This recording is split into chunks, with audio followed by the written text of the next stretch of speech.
right after service. So as a church, we have a mission, right? And that mission is more than about what we just do here. We love to come together and support each other and our church family, but it's bigger than that. And as we seek to accomplish that mission, one of the things that we do to reach out to this community is Vacation Bible School. That starts tomorrow. And so VBS is one of those things that I love the whole week. It's super fun. When I was bivocational pastor, I would take that week off of work when we had it in the daytime, just so I could be there. And I say this because it is a mission of the church. And so you guys, what's coming is we still need some helpers for VBS. And so I know that a lot of you said, well, I've done my time in kids ministry, and I get that. But we're not full staffed just yet. And it might only be for a day or two. We have some holes where people couldn't be there that we need filled. So if you're available, if you're breathing and not doing anything this week, see Lisa or Sharon Martin or even myself, and we'll get you someplace. You don't have to necessarily teach. Like, I know people freak out when we say, can you teach? We just kind of need people because they're kids and they try to escape, right? So we like to do a minimum just for safety purposes, and so we have at least 2 people in each classroom. And here's the thing, Lisa has threatened me if I don't find some people, she's going to throw me in there. So, which I can do, and I don't mind. But it's truly a blessing, and I would kind of say that because I can go down and be with the kids, but it's a blessing. And I know that we need commitment for the whole week. Just there's a couple days and maybe a few helpers. So, Lisa, if you're willing to do that, it's going to be a great week. Okay, so we have dad. We already established this. I had a question here. Any dads here, right? Father's Day, you got your gift. Yeah. Thank you to all the dads. Thank you to all. And I was telling someone earlier today, here at Crossroads, we do Mother's Day and we do Father's Day, but really we celebrate men and ladies on those days, because if you don't have biological children, all of you have mentored kids, I'm sure, at one point. Whether you've coached or taught Sunday school or just helped one of the kids in your neighborhood, we've done it. So we celebrate you all as fathers under heaven, and thank you for all that you've done. Sometimes as a dad, though, those of us that have kids that are living at home or have had, we know that we have to make some tough decisions, don't we? There's some tough decisions that come with being a dad or a mom. And sometimes, and I feel like this is dads especially, we make some not so great decisions. Could you roll that video for me, please, Tim?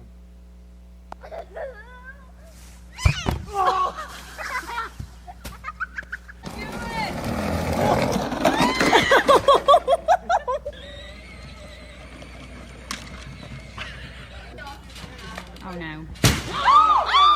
I told you. You are kidding me.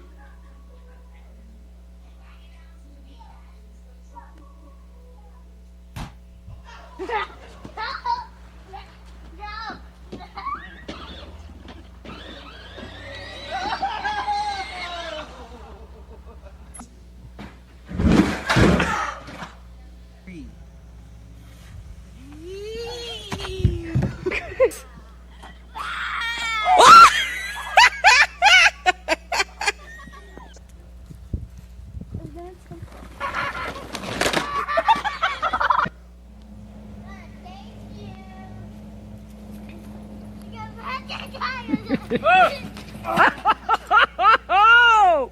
Are you okay? Oh!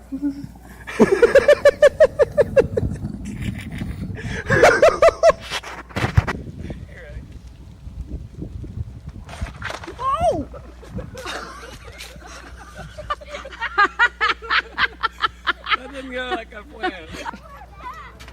Oh!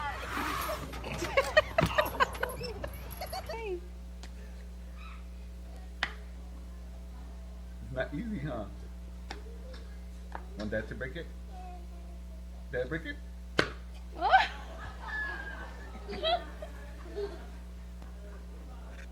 I think I've done at least half of those. I was looking through my phone a couple weeks ago, and I found this video, and it was when we lived in Battle Creek. We had a big snowstorm, and so I have this rope tied to my waist, and the other end is tied to a sled with Sophie on it, and there's about 2 feet of snow, and I'm like towing her around the yard like her Clydesdale, like breathing like I'm going to have a heart attack. And the skateboard incidents up there, done most of those too, I think. But we do it because we love them, don't we? We do things that we're too old or too out of shape to do. We try them just to be with our kids. And last week we talked about a dad. In fact, he's known as Father Abraham. Y'all remember the song?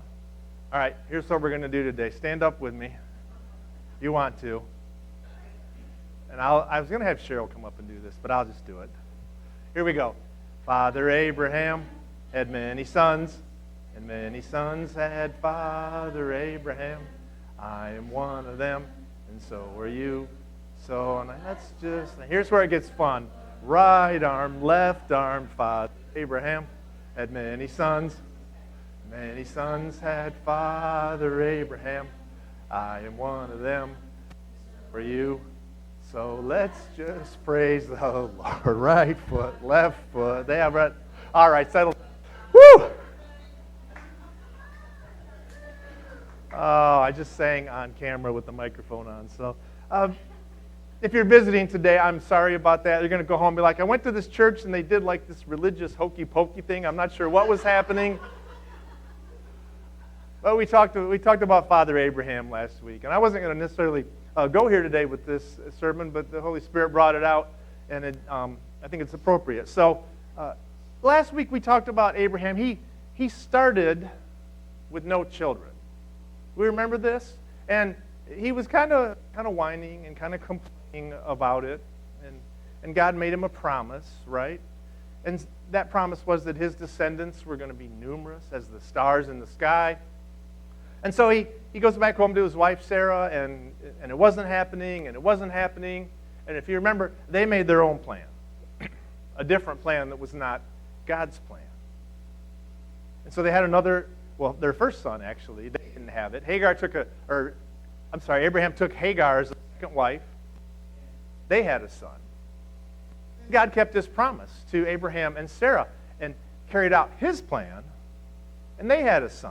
So Abraham started with no sons, ended up with 2, Ishmael and Isaac. And I want to talk a little bit today about their stories, about the stories of Abraham's 2 sons. So we'll be back in Genesis.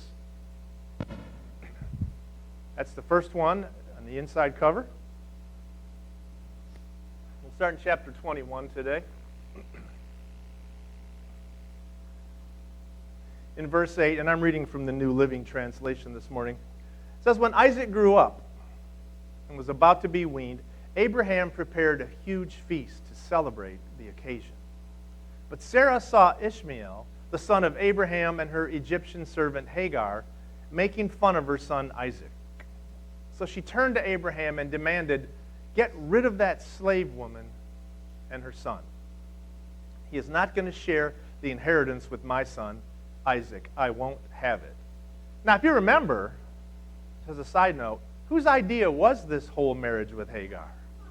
It was Sarah's to begin with, right? But we talked about last week, in this society where polygamy was accepted in their culture, Abraham only had these 2 wives, so he was doing better than a lot of people, but how that multiple wife situation might create.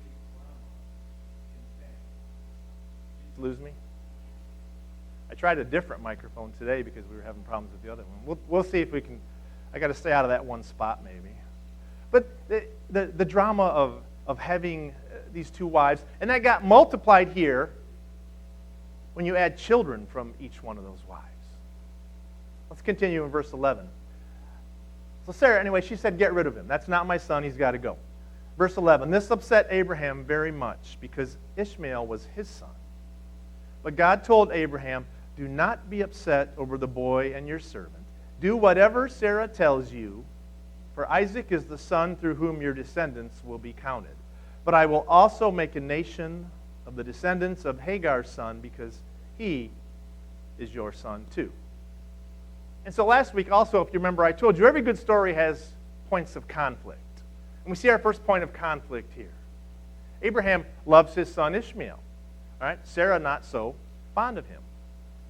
The second wife, Hagar, we kind of feel, and it doesn't say this in the Bible, but you kind of get the tone that she's kind of the second class, the second wife, the extra maybe, like, you birthed us a son, now just, go away or be quiet. But the conflict. Verse 14. So Abraham got up early the next morning, prepared food and a container of water, and strapped them on Hagar's shoulders. Then he sent her away with their son, and she wandered aimlessly in the wilderness of Beersheba. When the water was gone, she put the boy in the shade of a bush. Then she went and sat down by herself about 100 yards away. I don't want to watch the boy die, she said, as she burst into tears. So we see here that Abraham does what Sarah demanded. Really, and God backed that up. He said it would be okay. So he does this. Right? He sends, Hagar leaves with Ishmael. And to her, what probably felt like certain death. Here's some water, here's a little food. Go out in the wilderness and make a way for yourself. And when the provisions are gone, and the water's gone and the food's gone, she takes her son, and we don't know exactly how old he is, but he calls him a boy. She sets him down under a tree or a bush, and she walks away. It says 100 yards. I can't get that far, like a football field. Because she can't bear to watch her son suffer. So, this is the story of the first son, right? Let's just keep this straight. We have wife number 2 who has son number 1, because it can get a bit confusing. They're gone out of our lives right now, right out of Abraham's lives. Wife number 1 with son number 2, who was the son of promise, still here. Okay? Everything should be fixed now, right? We see that Ishmael and Hagar are gone. Sarah's happy. Abraham's happy, right? Maybe. Let's go a chapter ahead to Genesis 22. See what happened with the other son, Isaac. Let's get his story. We'll start reading in verse 1. We don't know how long, but it says sometime later, God tested Abraham's faith. Abraham, God called. Yes, he replied, here I am. Take your son, your only son, Isaac, whom you love so much, and go to the land of Moriah. Go and sacrifice him as a burnt offering on one of the mountains which I will show you. Let's pause there for just a second. Second point of conflict we see in this story. Or really the first point in Isaac's story. But for Abraham, one son is already gone.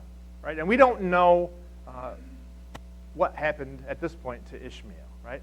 Don't know if Abraham knows. But he's already sent one son out. And now God says, take this son, and he calls him his only son, take him up on a mountain and basically take care of him.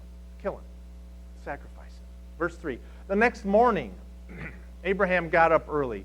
He saddled his donkey and took 2 of his servants with him, along with his son, Isaac. Then he chopped wood for a fire for a burnt offering and set out for the place God had told him about. On the 3rd day of their journey, Abraham looked up and saw the place in the distance. Stay here with the donkey, Abraham told the servants. The boy and I will travel a little farther. We will worship there, and then we will come right back. So Abraham placed the wood for the burnt offering on Isaac's shoulders, while he himself carried the fire and the knife. As the 2 of them walked on together, Isaac turned to Abraham and said, Father? Yes, my son, Abraham replied. We have the fire and the wood, the boy said, but where is the sheep for the burnt offering? More conflict, right? Isaac is now obviously old enough to understand sacrifice, how we do it, what's involved with it. And he's walking along with his dad, right? And all of a sudden, or maybe it built up, he's feeling a little bit weird. Starts feeling a little strange. Like, I see we have the wood, and Dad's got a knife and some fire, but we're missing something. Where's the animal? Where's the sheep? Verse 8. Abraham replied to his son. He said, God will provide a sheep for the burnt offering, my son. And they both walked on together. When they arrived at the place where God had told them to go, Abraham built an altar and arranged the wood on it. Then he tied up his son, Isaac, laid him on the altar on top of the wood, and Abraham picked up the knife to kill his son as a sacrifice. More conflict, right? Especially for us. This is not anything that we would even consider our culture. But Abraham appears to be just as cool as a cucumber here, right? I doubt it. The Bible doesn't say how he was feeling at the time, but you can imagine. You can imagine. He's got his son tied up, lying on an altar. I had envisioned today in my mind, grabbing one of the older younger teenage boys, 12, 13, tying him up, laying him on the altar up here just for a visual. Then another vision came to my head of getting a visit from the sheriff's department. So we decided not to do that. But imagine, what must Abraham be feeling right now? The first son is gone, whom he loved very much. The second son he's tied up. He's here on an altar. And he has a knife. And God has said, do this. And Abraham wants to be obedient. But he's already lost one son. Now he's about to lose another. So for a minute, let's just pause, and I want to compare these two stories of these sons to the point where we're at right now. So we see in Ishmael's story that Sarah demanded, and God confirmed, right? With Isaac, God directed. God directed. With Ishmael, Abraham sent him out. With Isaac, Abraham took him. In my mind, neither one would be great, but much harder to have to do the second one. Right? To just send your child out in the wilderness and say, okay, they're going to die out there, is a whole lot different than having to plunge the knife. Wouldn't like either one, but in Ishmael, he was the son of the flesh, Sarah and Abraham's plan. Isaac was the son of promise, God's plan. Now, here's where the stories start to come together a little bit. With the case of Ishmael, Abraham obeyed immediately. In the case of Isaac, Abraham obeyed immediately. And this is important, so let's look back a minute. God told him to send out Hagar and Ishmael. And I just totally lost my place. Sorry about that. Send out Hagar and Ishmael. And what did Abraham do? In 21, verse 14, it says this. Abraham got up early the next morning, prepared food and a container of water. So, not only did he not, I think one of us, or all of us maybe, I would be like, maybe I just wait a week and make sure this is what God's saying to me, He did it the next day. Not only did he do it the next day, it says he got up early. Anybody here morning people? Oh, there's like 2. Thank you for the rest of you, because I'm right there with you. I stay up late if I can, but he gets up early, prepares this, and then he sends Hagar away with their son. Okay? On Isaac's side, God said, take your son Isaac, take him up to the mountain, sacrifice him. Chapter 22, verse 3 says, again, early the next morning, Abraham got up and loaded the donkey, took with him 2 servants and his son Isaac. He didn't wait. He didn't wait a week. God spoke and he obeyed. Have you heard, there's an old expression, and maybe it's church speak, I don't know, but delayed obedience is just disobedience. Abraham did not delay. He obeyed immediately. He obeyed immediately. On Ishmael's side, here we go, and again, another comparison. Abraham had faith. God spoke to him. With Isaac, Abraham had faith. God said, I'll take care of Ishmael. Abraham said, okay.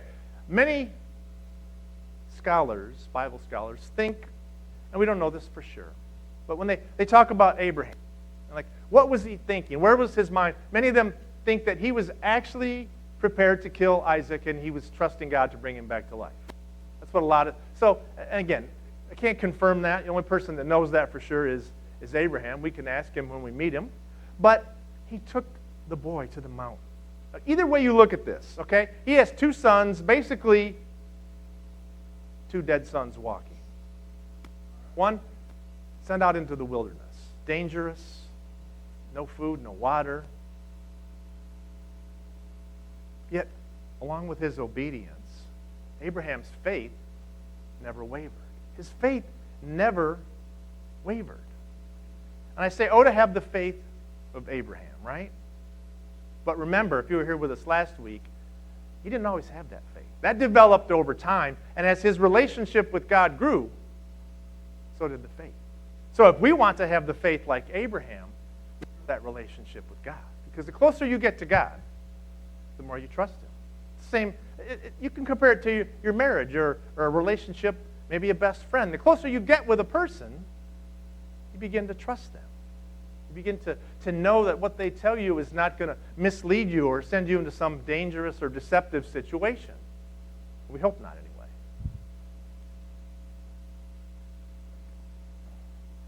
Faith like Abraham. Let's see how the stories of these two sons ended. Let's go back and look at Ishmael. We left off in Genesis 21. We left off in verse 16, so I'll read at verse 17. Remember, him and his mom are in the wilderness now. And 17 says, "But God heard the boy crying, and the angel of God called to Hagar from heaven. 'Hagar, what's wrong? Do not be afraid. God has heard the boy crying as he lies there.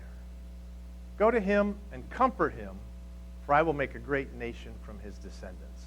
Then God opened Hagar's eyes, and she saw a well full of water. She quickly filled her water container and gave the boy a drink. And God was with the boy as he grew up in the wilderness." Happy ending, right? No, seriously. I mean, it's a happy ending. We don't see a lot more about Ishmael in the Bible. We do, a few chapters ahead, see that when Abraham dies, that Isaac and Ishmael, they bury their father together. But it really was a happy ending for him. How about Isaac?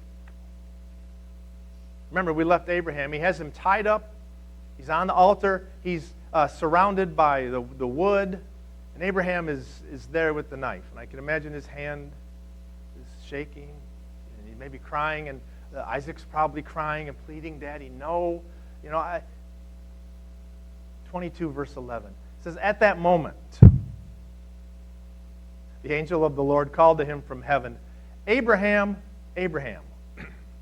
'Yes,' Abraham replied, 'Here I am.'" It said, verse 12, "Don't lay a hand on the boy," the angel said. "Do not hurt him in any way, for now I know that you truly fear God. You've not withheld from me even your son," your only son. Then Abraham looked up and saw a ram caught by its thorns in the thicket. So he took the ram and sacrificed it as a burnt offering in place of his son. Happy ending. Truly. He went from having no sons to two sons to basically two dead sons to now two sons alive. And Abraham, really, I think Abraham was probably very relieved here, especially with the way this story with Isaac ended. And I don't know what he would have been more afraid of, disobeying God or going back to Sarah without their son. But that would have probably been some doghouse nights for him. But one final comparison of these two. With Ishmael, God provided a well. With Isaac, God provided a ram, a sacrifice.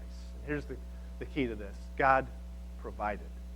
God provided, right? He took care of them. So what do we see here in these two stories that we compare? And for those of my people that like to take notes, I've got 5 basic points for you, and we'll go through them kind of quickly here.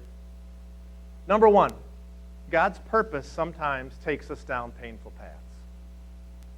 And I have, most of you have heard me talk a little bit about the struggles I had in my life, lots of years of pain and fighting with God and not doing things that were cool.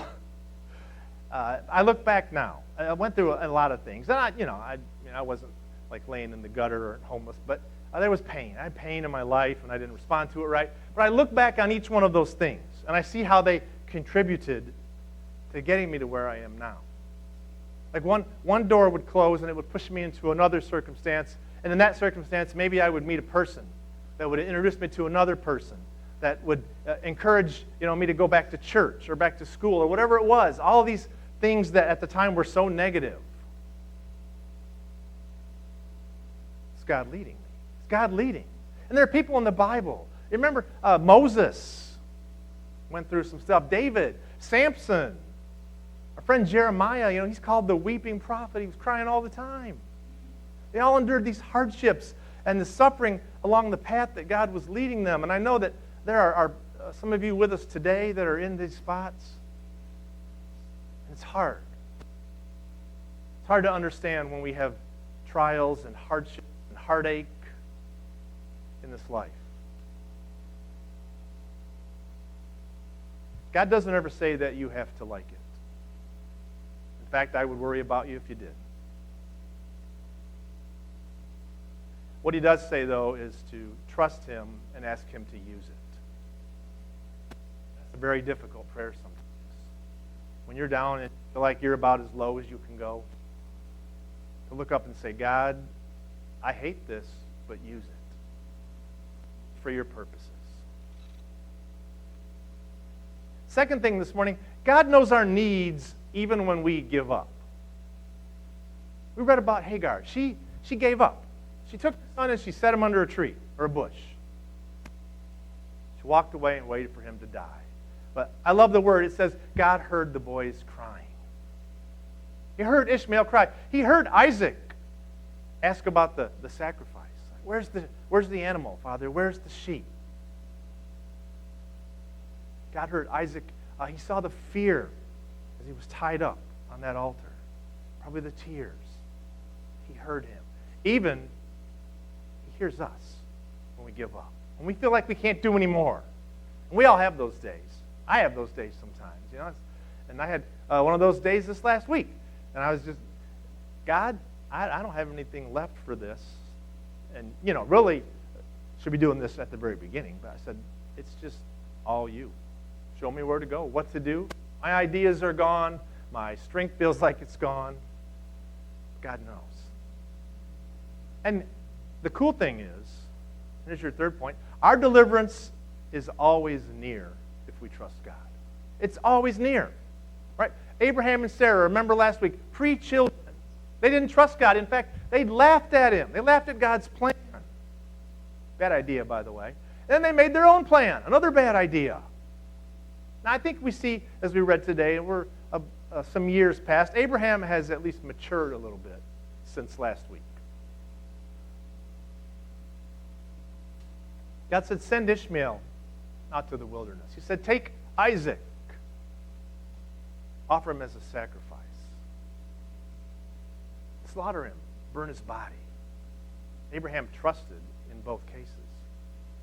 See, the resolution to the conflict that he had was there. Right? Ishmael he's burning up, and he's dying of starvation, dehydration. Both terrible ways to die. Mom has given up. She's walked away. What did God do? What did God say? He says, hey, look, a well. There's a well right over there. And Hagar's kind of, where'd that come from? There it is. Abraham had the knife, and it's in the air, right?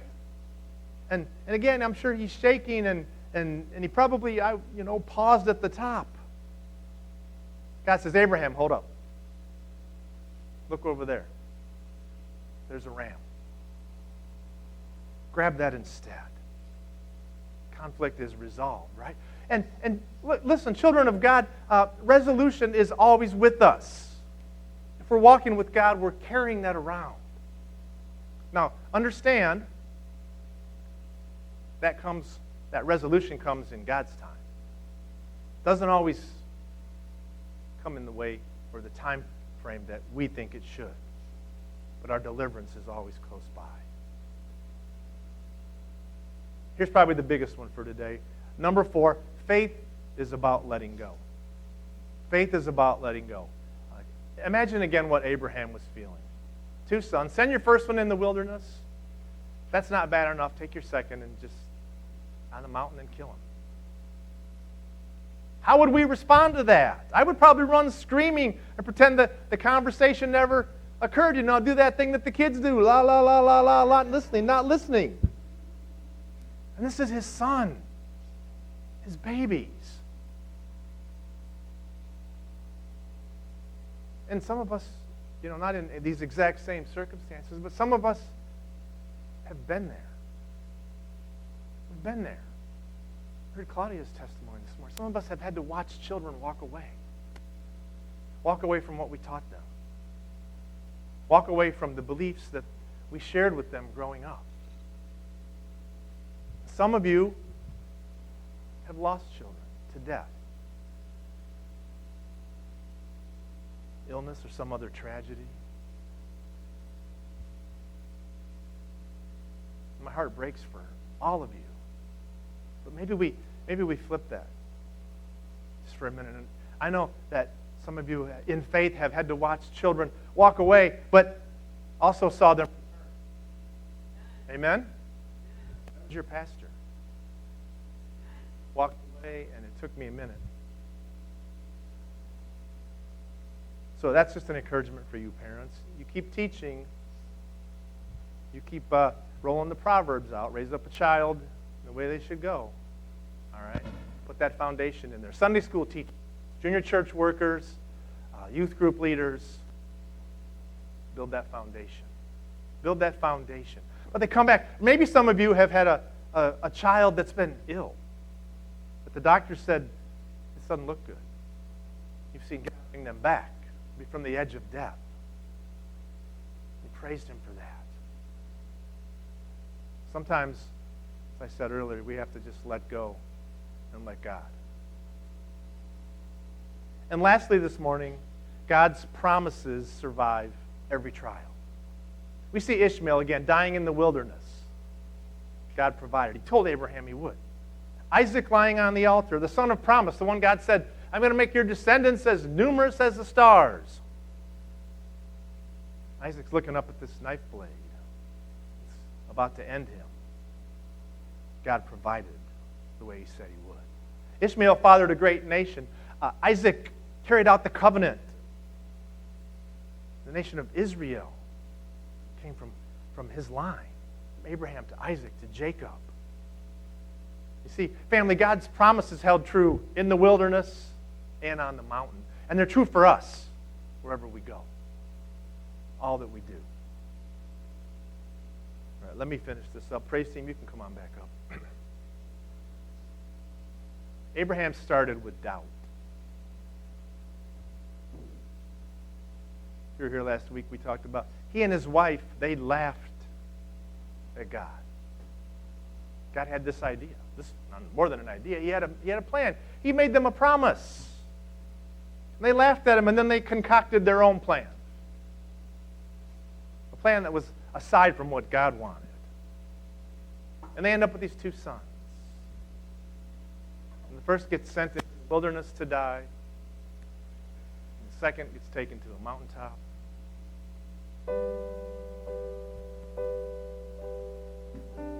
Basically, 2 dead sons walking. But God provided, and they lived, just as God promised they would. That's his promise to us, because we, and I'll have to say this in the present, hopefully mostly in the past tense, but we all were, maybe some of us still are, dead men walking. We're not dying from dehydration in the wilderness or starvation. We're not facing the edge of a sharpened blade, nothing that dramatic. Yet in a sense it's more dramatic because we're all drowning in an ocean of sin. And really need an ocean to drown in of sin, just basically a puddle. We categorize sin a lot of times. We think this sin is worse than that sin, or at least I'm not doing that, but it doesn't matter. We're born with that sin nature separated from the God that created us, the God that loves us. Fortunately, God provided. He took us out of the wilderness. He lifted us off that metaphorical altar, untied us. He said, here is your ram, my son Jesus. My only son. In your place, he'll die.